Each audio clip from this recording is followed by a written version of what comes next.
Thomas Edison was a hack. Most of his ideas that he was credited with were either improvements on other people's inventions or things that people who worked for him invented. We really need a better scientist to look up to these days, rather than this pseudo-inventor.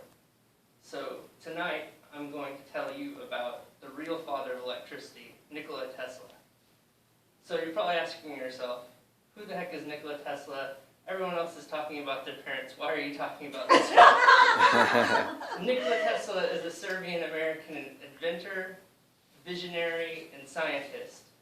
He's responsible for ascending current, which is how these lights are on right now.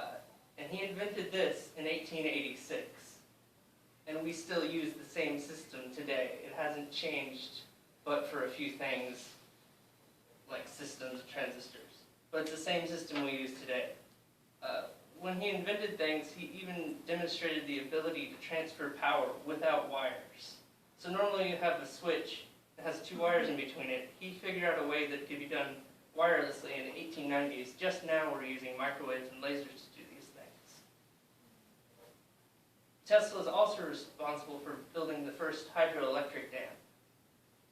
In a time when people were only using coal, fossil fuels, and everything else to power things, he showed that a cheap, renewable resource, which is just a running river, when he built it on Niagara Falls, could be done in the 1890s again.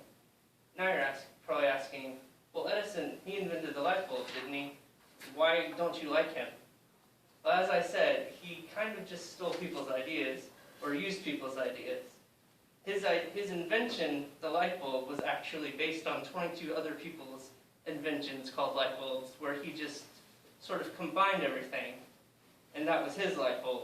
And that's the mass market one you see now. But without Tesla's ascending current, you wouldn't have ever seen that in every household, because there wouldn't have been any power to get it. In fact, Tesla worked for Edison when he first came to America from Serbia, and Tesla was offered $50,000 by Edison to improve his descending current motors. Tesla, of course, he did that, but Edison laughed and said, "Oh, Tesla, you don't get our American humor, I wasn't really going to pay you." And he offered him a job, which Tesla turned down because he was insulted, as he rightly should have been. Yeah. In fact, Tesla came up with the idea for a system known as radar, you may have heard of it, in 1917, and during World War I, 18 years before it actually was implemented by Robert Watson Watt. So the reason it wasn't implemented was because Edison was the head of research and design for the Allied forces, and he said it didn't have any feasible implementation in the war. So during World War I, we could have saved who knows how many lives just because Edison had a grudge with this guy that invented a better system of power than the one he had. Edison also dabbled in X-rays during experimentation with that because it was a new thing that Tesla had discovered. And he unfortunately almost went blind, and his assistant that was helping with it had to have both his arms amputated and then died because of the overexposure to the radiation that they weren't familiar with, that Tesla had warned them about. After Tesla invented AC power, Edison tried to show the world that AC power was a terrible thing. The way he did this was he paid children to kidnap dogs and cats from the neighborhood, and believe me, it does get terrible, and electrocute them to death to show that ascending current is evil and the descending current was such a better thing to use. Even though with ascending current, you can have one power plant and it powers an entire city. Descending current, you would have had to have a small power plant on every single block to power a city, which is a terrible, inefficient way of doing things. Now you're probably asking, well, what else did Tesla do? He did the ascending current thing. What else is he good at?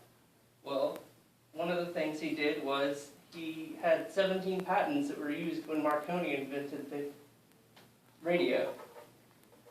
Another thing he had is the transistor.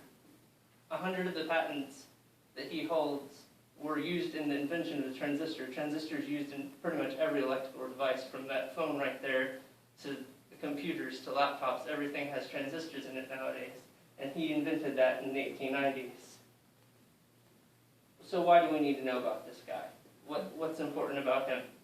Well, we need to know about Tesla because, as a great inventor he died alone, penniless, in a hotel in New York, living off of milk and crackers. This poor guy who was so brilliant, he even invented wireless power. He had a system where we could have had free power for the entire world. That was his final gift, was a tower in New York that would have powered the whole world. Well, in the 1890s, the whole world. But still, then the builder decided that he wasn't going to build it because he realized that he couldn't charge for the power because it was unregulated. So this poor man who died, and without him, we wouldn't have power. We would have been living by candlelight in the 1900s. We wouldn't have neon lights. We wouldn't have electrical cars. So tonight I told you about Nikola Tesla. So remember that without Tesla's work, we'd be living like this.